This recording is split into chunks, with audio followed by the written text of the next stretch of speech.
خدعة الاستخباء جوا أي صندوق زي ما انت شايف كده، خدعة اعتبر بيها أصدقائك وتقدر تجيب بيها سكوادات ومحدش يقدر يجيبك.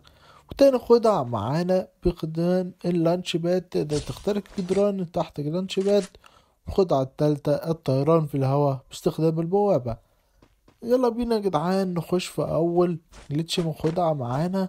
أول حاجة هتيجي على الصندوق ده وتقف هنا وتطلع تفصل الإنترنت عن التليفون، وترجع تاني تجري لمدة 200 متر. زي ما انت شايف كده هتفضل تجري زي ما انا هعمل كده بالظبط، ولغاية لما توصل للمكان هقولك عليه. هترجع تشغل الانترنت تاني وتشوف اللعبة هتعمل معاك ايه. زي ما انت شايف كده جيت هنا في الفاكتوري ورحت مشغل انترنت تاني، واستنيت لغاية لما الانترنت يشتغل ونشوف الخدعة تظبط ولا لأ.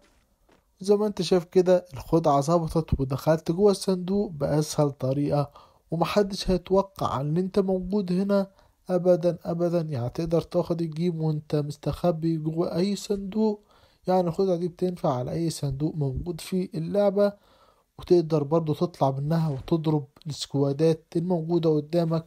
وتخيل اي سكواد محدش هيقدر يضرب عليك ضربة واحدة يا جدعان. زي ما انت شايف كده تقدر تحط تلجة، تقدر تضرب وانت في الصندوق. يعني كل حاجة متاحة، مش هتتعب في حاجة. نخش على الخدعة التانية يا جدعان، وخدعة الطيران او التعليق في الهواء باستخدام البوابة.